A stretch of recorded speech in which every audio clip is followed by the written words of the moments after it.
Hello everybody and welcome to the family light-hearted fun installment of the Shucks 2020 preview videos. This may look like a normal shut up and sit down review. It's not. I have not played this game. I have not played any of the games in this video. Instead, in a year where publishers can't make it to conventions to demo their own games thanks to a little thing that I and doctors like to call COVID, we're demoing their games for them. And in this video, we're going to start with Marvel Infinity Gauntlet, a love letter game. If you like Marvel, sit up straight in your chair. If you like love letter, also sit up straight in your chair. If you're not sure what love letter is, it's one of the greatest small card games ever made, and this, I kept the blister pack because I just like games that come in blister packs even though I've opened it, is a spin on love letter, all branded around Marvel and the Avengers, and it comes in this beautiful little pouch like all Asmodee editions of love letter. Now, if you've played love letter before, do pay attention because there's some lovely tweaks on love letter in this variant. If you've not played love letter, don't worry. I'm going to teach you this game, or give you a rough overview anyway, as if you hadn't played it. So, this is an all versus one game.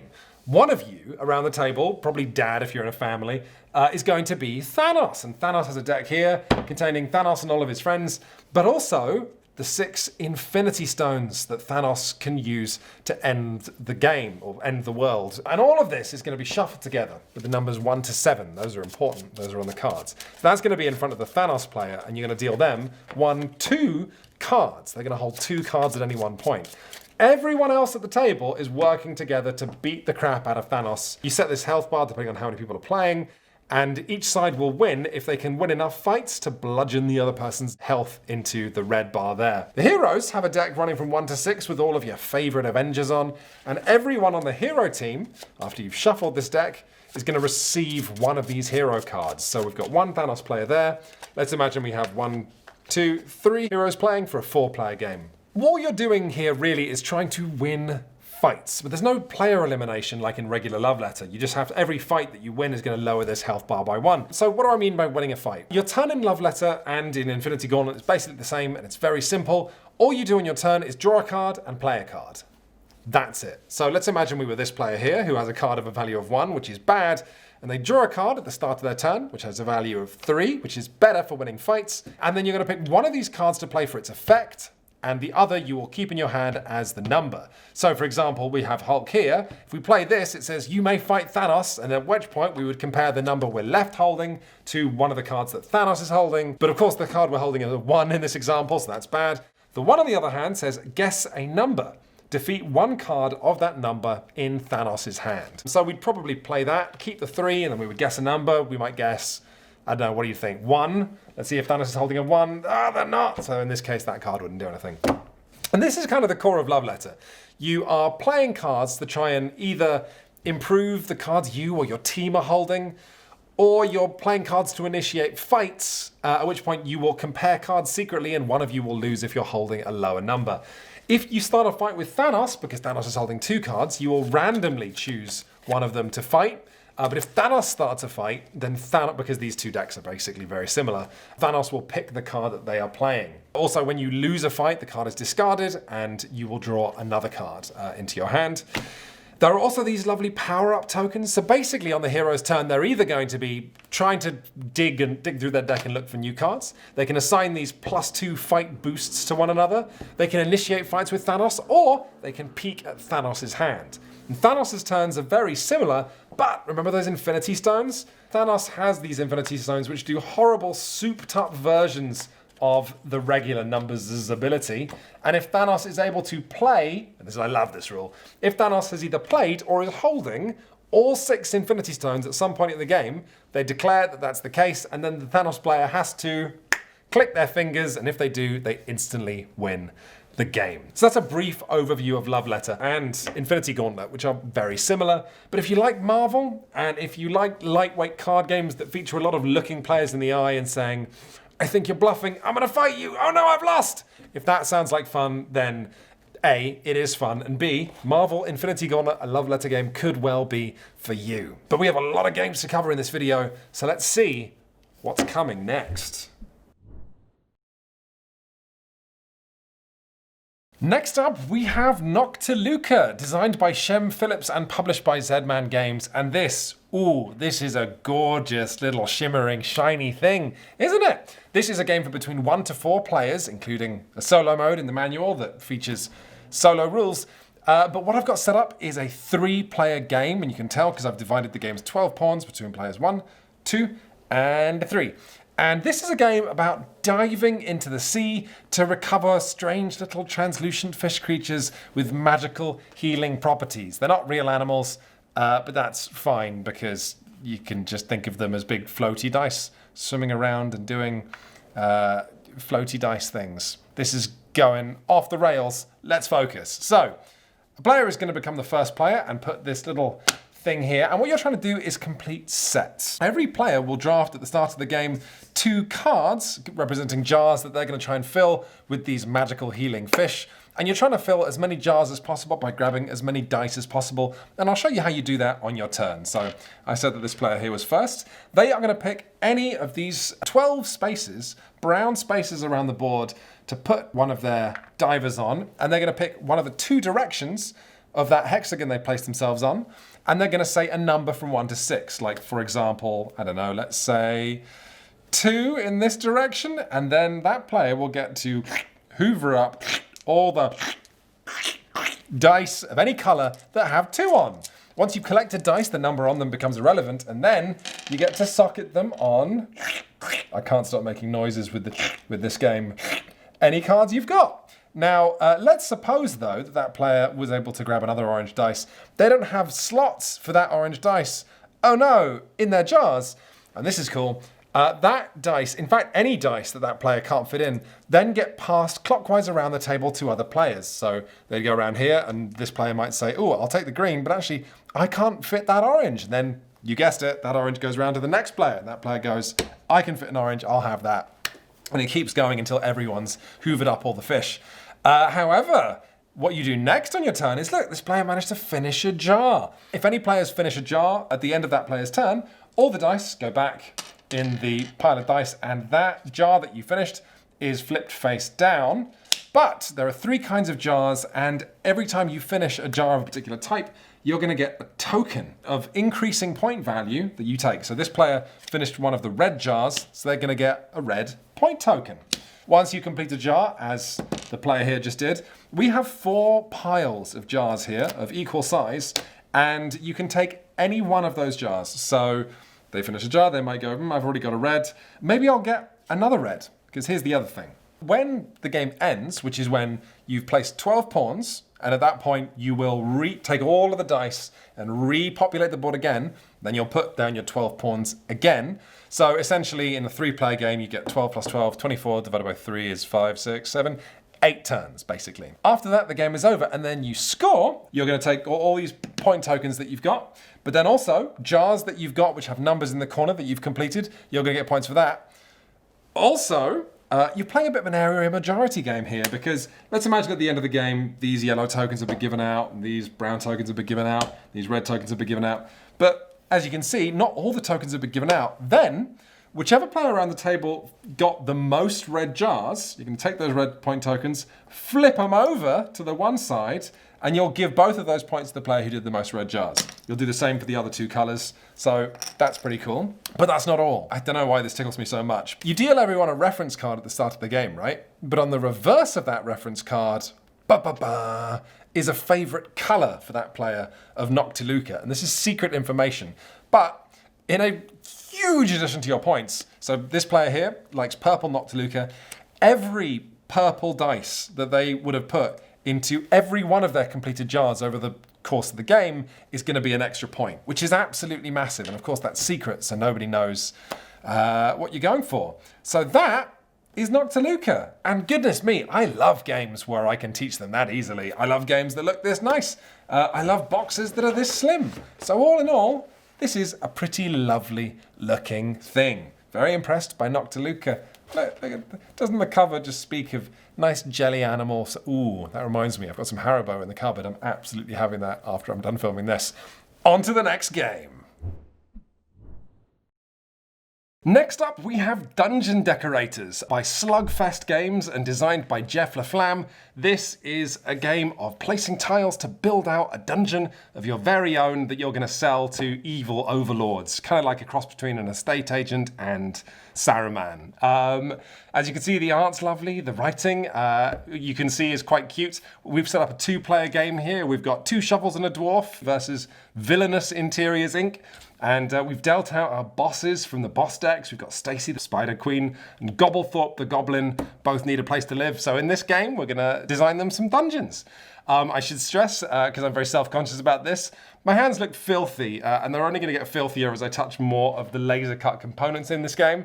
I have not been using 2020 as an opportunity to not wash my hands like some kind of villain, but rather, when you have laser cut games like this prototype, they get covered in soot, and it's kind of funky. So yes, if I have dirty hands, it's not my fault, Mum. So the way you set up this game is by taking an enormous amount of dungeon tiles. You're going to put half of them in this blue bag and half of them in this red bag. And in the red bag, you're also going to put the clock tokens, which determine the end of the game. So basically, we're going to deal out and draft all of these dungeon tiles. Then we're going to move on to the red bag. And at that point, we might start drawing clock tokens, which look like this. And once all 3 clock tokens have been drawn, the game ends. So you don't know quite when you're going to run out of time decorating your dungeon. But how you play this game is tremendously simple. So on each round, well, during setup actually, we're going to randomly put out the red and purple and whoever other player tokens.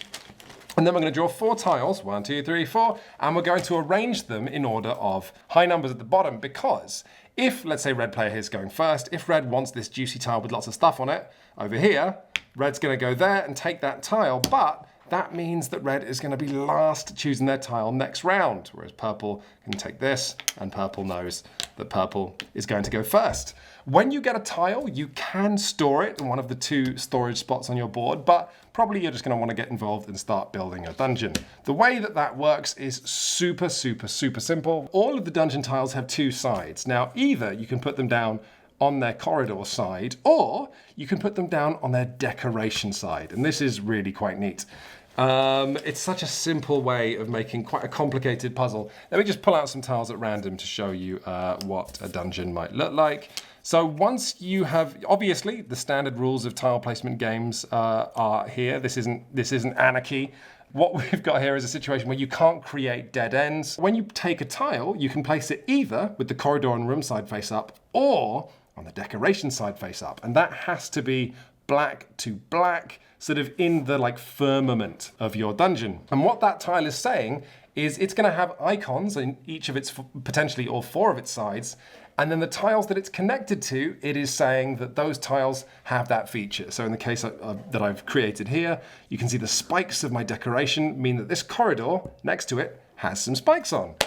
And that's kind of the game. You're going to be drafting tiles, you're going to be throwing away the ones you didn't take, you're going to be refilling this again and placing more tiles, all with the goal of fulfilling your cards. So at the start of the game, each player is going to receive 3 decoration goals and 3 shape goals, decoration goals and shape goals, both kinds of goals I've had in 2020.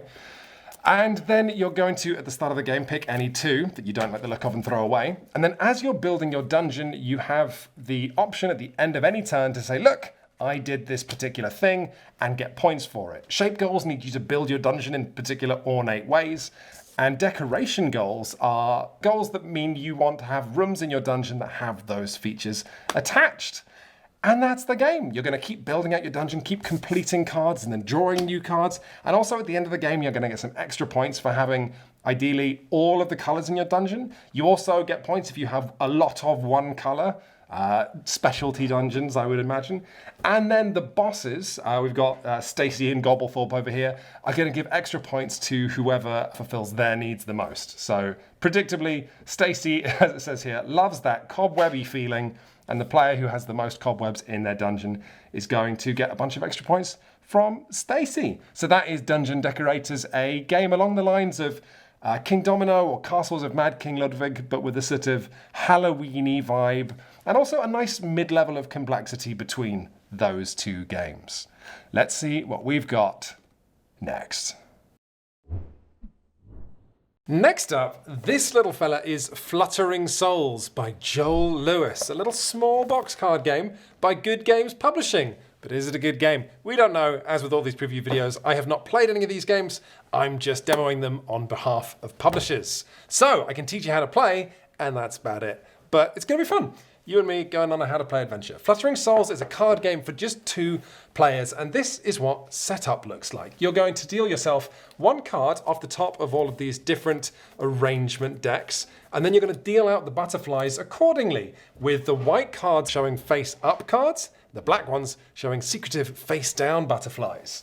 Now, the structure of this game is that after every round, 1 player will be the winner, and that player will be visited by a fluttering white butterfly, which in folklore symbolizes a visit from a deceased loved one. The other player gets nothing. No visit from a deceased loved one for them. The object of the game is to collect 3 butterflies, so the winner will get a butterfly.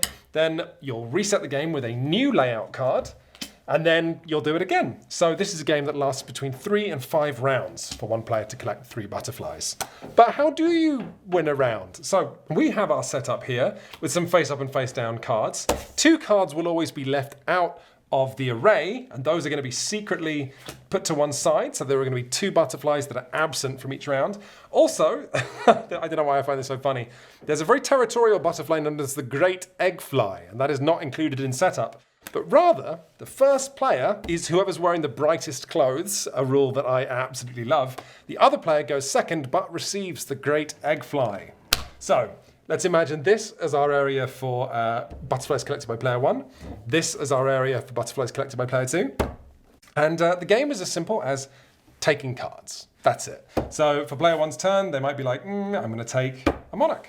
The cards that you can take are limited to the cards that are sort of on top. If you've played Seven Wonders Duel, you'll recognize this mechanic. So as we go to the second player's turn, they can take this card, this card, this card, or now that player 1 has taken the monarch, this blue morpho has been unleashed and is ready for the collection. So let's imagine that player 2 takes this, player 1 takes this, player 2 takes this. Now we've revealed one of the face down cards. As soon as that happens, you're immediately going to flip it face up.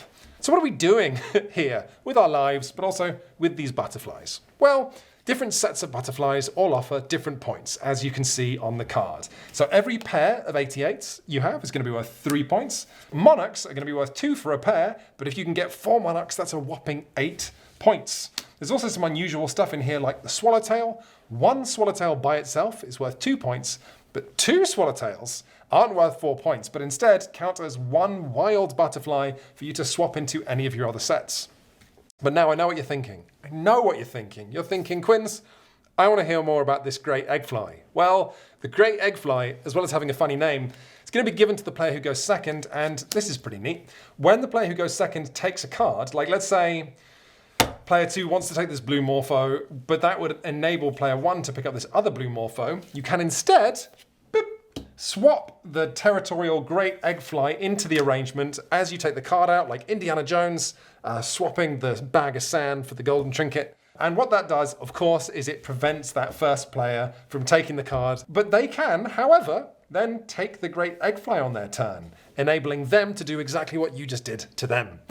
You proceed until all of the cards have been divvied up to one of the 2 players. You count up the total scores, and then you see who won. Whoever got more points is visited by a flapping vision of a deceased relative, and then you're going to redeal, of course, remembering the 2 cards you burned, draw a new arrangement, and go again. So that is a lovely, a lovely simple rule set, a lovely theme for a game, and lovely wooden butterflies with lovely art. Who doesn't love looking at butterflies? I know I do. Even though when I was very little, a small butterfly flew in my mouth and made me cry. So, I mean, if really, aside from the pretty colours, spiders are basically just, if you add wings, butterflies. Butterflies are spiders with wings. I've lost the thread. Let's move on to the next game. Next up is a lovely little box from Family Funmongers HABA Games. Fiver Finder, which is what this is, known in French under the fabulous name Penta Rush, is a delightful game that can be played in a real-time sand timer flipping mode or a puzzly, slow turn-basedy mode. Turn-basedy. Sounds a bit like I'm basting a chicken, but I'm not. I'm just having fun with a board game that I haven't actually played because, as with all of the games in these Shucks preview videos, we're demoing them on behalf of publishers. We have not played them ourselves. But I would be excited to play this because I think it's neat. I'll teach you the real-time version first. So in that, 1 to 4 players, probably 2 to 4, I'm not sure this has a solo mode. Someone is going to roll these dice and produce an array of symbols. Now, if you roll 3 of the same symbol, you're going to re-roll, but I got 2 blues, 2 purple, and an orange, so that's fine, and then everyone would pens up, begin.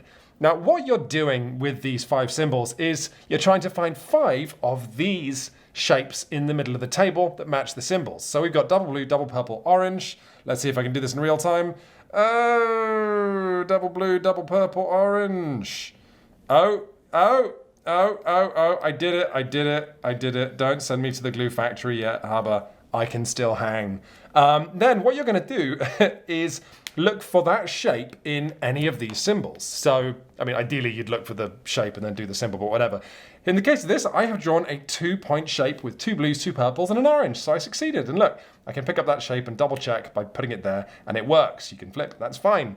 However, that wasn't an ideal move because this is only a 2-point shape. And as you can see, the shapes come in 1, 2, and 3, and 4-point styles. So, to really max out a round of Fiver Finder, you'd have to find 2 blues, 2 orange, and a purple in all 3 of the 4 shapes and 2 of the 3 shapes. That would give you your 5 shapes, and that would be that. However, that's optimistic, because when someone has decided they are done, whether because they've drawn 5 shapes or they experience an existential crisis, they can flip the sand timer. So let's say I drew this one shape, I was filled with ennui and decided to flip the sand timer. This isn't going to be a good round for me, but it's going to be an annoying round for my friends, because once I flip the sand timer, my pen goes down, but everyone else has to put their pens down once the sand runs out.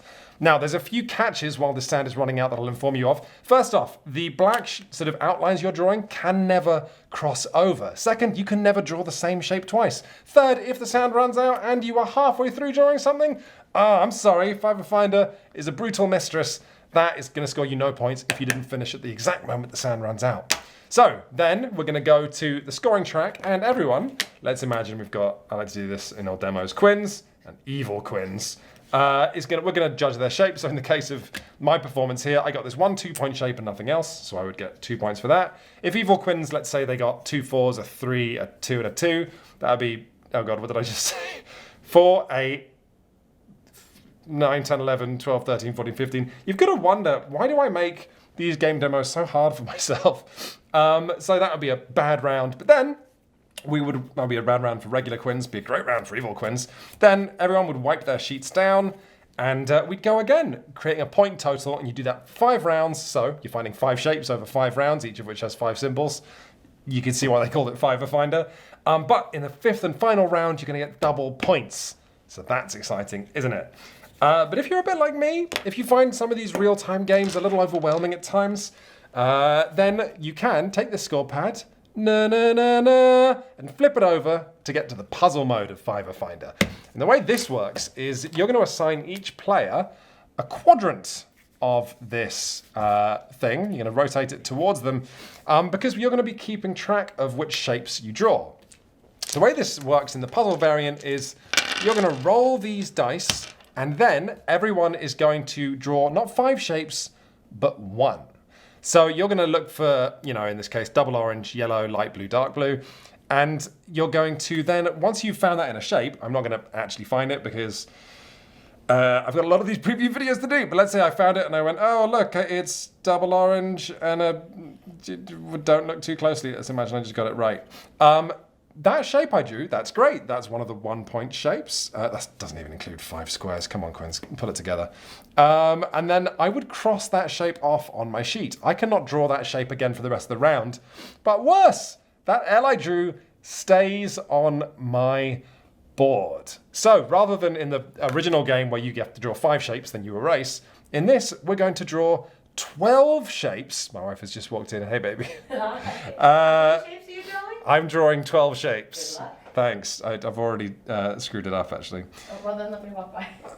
Okay, so you're going to then, once you've drawn that, you're going to re-roll the dice, like so. And then you're going to look for another shape. But as I say, that stays on the board. So you're going to be working with an increasingly cramped space. And if you declare, I can't find those symbols in the available shape I have, in the available shapes I have to draw, that's fine. You're going to score no points that round, but you do still have to pick one of the shapes to erase from the board, limiting your options even if you didn't get any points. Oh no, I tell a lie. That shape you crossed off, you still have to cross off that many squares on your board and hatch them to show you've drawn that shape, but it's not a legit shape that doesn't get you points. So that is Fiver Finder, a game of looking for patterns in your board. Also, by the way, the white sides of the boards are all different, so that's perfect for a sort of light-hearted game. But if you and your friends, for some reason, I don't know why, wanted to play a completely fair version of Fiver Finder, on the grey side, the boards are identical. So you can play with identical boards to determine once and for all who is better at Fiver Finder. I would presume those sorts of people are out there, but that doesn't describe me and my friends at all. So there you have it. That's Fiver Finder. I'm delighted to say we have another game from HABA. Let's take a look at what it is.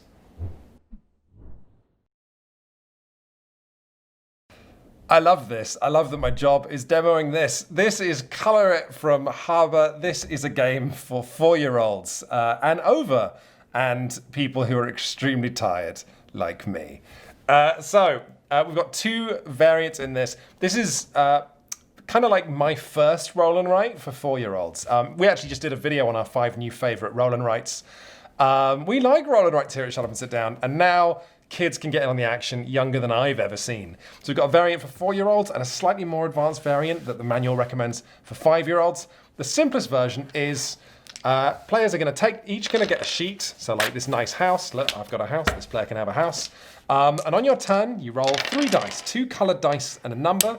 And then, oh, I love this.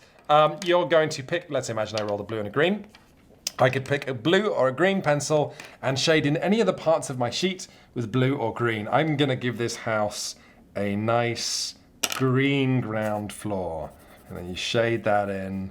Oh my goodness, I was going to say 7 years old again. That's probably older than I was when I was colouring stuff in. On the other hand, this is about as high quality as my colouring in was and has ever been. I'm not a very artistic, I'm not good at drawing. Anyway, look, I did that. That's great. Then the next player around the table would roll the dice. And again, oh, that's peculiar, isn't it? Look, I rolled a 3 and a blue and a green again. Let's give that another shake just because that seemed cursed. So now this player could draw a purple or a blue. The first person to finish their, completely colour in their sheet is the winner. And you might be wondering, what happens if I roll a number or a number that I've already filled in? That means you have to skip your turn. Oh no! So that's exciting, isn't it? Marginally more exciting is the slightly more advanced version that the game recommends you use this flower sheet or this rainbow sheet for.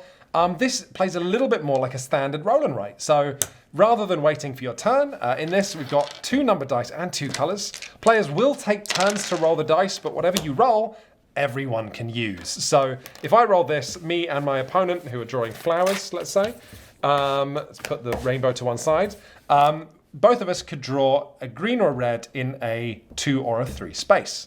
But in this advanced variant, there's a twist, which is that every flower on your sheet, let's say I start drawing this fella in a nice shade of red, like geography lessons. That flower on my sheet now must be entirely red. I can't use any other colours for it, so I've sort of cast my die in that particular case. And that's it. Once again, the quickest player to fill in their sheet wins. The rainbow has a similar rule, whereas the flowers all have to be the same colour, whatever colour you choose. The rainbow, every row of the rainbow has to be the same colour. So that's nice, isn't it? A nice game about colouring in and rolling dice. And I would be lying if I said that I wouldn't rather play this lovely, solid little box of rolling dice and shading in than some of the stuff I have played at board game conventions over the years. HABA, real class act. Lovely box for lovely kids with lovely dice. Lovely stuff. Let's see what the next game is. Next up, we have TacTiki, published by DrawLab and designed by Gabor Inche. And oh, look at this. It looks like checkers, but with big tiki heads.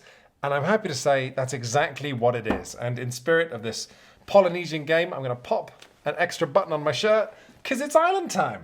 So what do we have here? Well, it really is quite similar to checkers, but with a lot of nice touches, a lot of nice gamery touches that make me quite excited to play this. So as you can see, we've got white versus red here, but these pieces are modular. Look at that. And in this game, you're going to win by creating a stack of a whopping 5 pieces and getting it all the way onto your opponent's back line. If that sounds hard, it almost certainly is. As with all of the games in these Shucks preview videos, I have not played this. I'm only demoing it on behalf of publishers.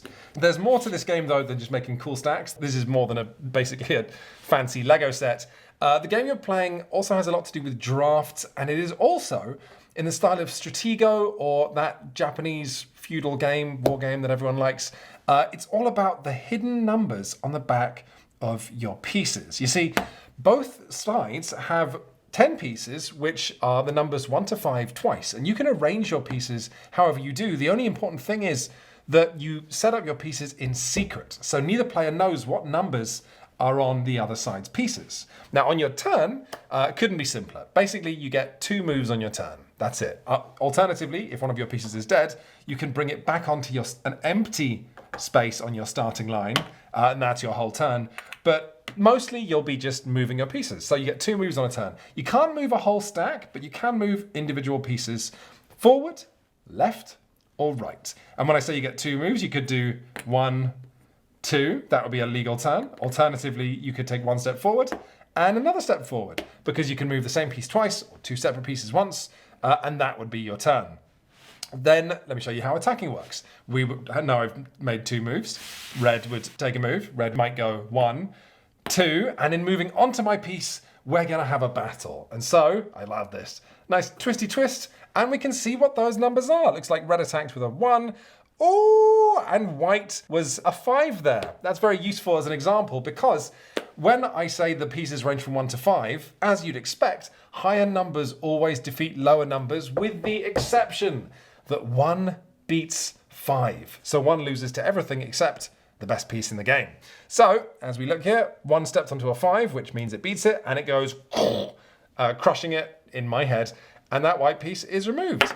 And then, importantly, that piece is going to rotate again as I, the white player, take my turn, making TacTiki not just a tactical game, but a bit of a memory game as well, which is super neat. You're going to be having all these battles with 10 different pieces. Then, of course, dead pieces are going to be coming back onto the board. And I'm sure that learning all of these numbers is going to be an absolute nightmare, but in a fun way, I should think. I will teach you one quite cool thing, which is what happens when a piece steps onto a tall tower. Like, let's say we had a board, say like this, and I've got my number 4 here. I fancy my chances, and I go, okay, for move number 1, I'm gonna step on here. Ta-da! Then we're gonna rotate the entire thing and see what we've got. So, I've knocked my bananas there. That's almost disastrous. This is interesting. So that 4 is immediately faced with a 4, okay? Which means nothing happens. And in fact, my piece stays on this piece, and we would rotate everything back the way that it came, because the battle's now over. And it would be up to my opponent to go, okay, 1 move here and jump on that 4. We would reveal the 5 is higher than the 4, so then my piece would be crushed and 5 would slide nicely onto this giant stack. And then I guess at that point, I'm just playing the game now, I would want to step a 1 on here, because a 1 would beat the 5, so that would kill the 5. But then 1 would be faced by a 4, and 4 would beat the 1, so actually my 1 would be defeated in that example. So that's TacTiki, a game of just sort of Super Mario-esque jumping on one another's heads, hoping that you're going to crush and not be crushed, all with the noble goal of creating a 5 tall stack on your opponent's side of the board. But of course, another tactical consideration, because you can reincarnate pieces, but they can only come onto empty spaces on your back line. If you are able to sort of plug your opponent's back line with your pieces, then you can stop them from bringing forces back. So that is TacTiki, a spin on drafts that is barely more complicated than drafts, but I'm sure you'll agree has a lot more fun ideas going on. And of course, if you put these pieces in front of people all they're going to want to do is make a big tower out of them because that's fun. And I always love games where the thing that players naturally do and are drawn towards is how you win the game. So that's neat, isn't it? Let's take a look at the next game.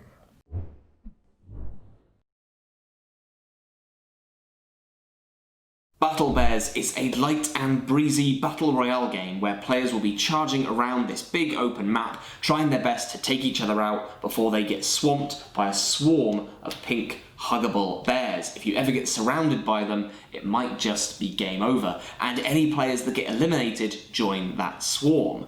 It's nice and simple as well. You take 2 actions on your go from a very simple list. You can move, you can attack, you can use an item or ability, or you can rearm, rearrange, and reload. Moving is very simple. You just take your token and move it up to the number of spaces dictated by the weight your character is carrying.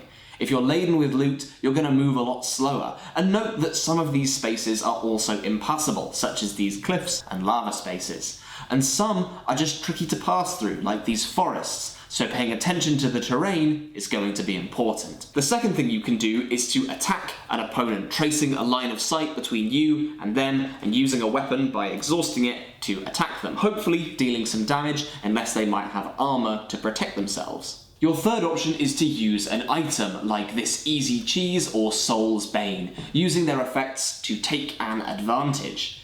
Each character also has a unique ability, so this is the time to invoke those as well by burning gas cards from your hand. The very last thing you can do is to reload, which involves flipping all of your exhausted cards back to their face-up side, ready to use again, as well as adding any new cards from your hand into your roster. So I could equip this armor here.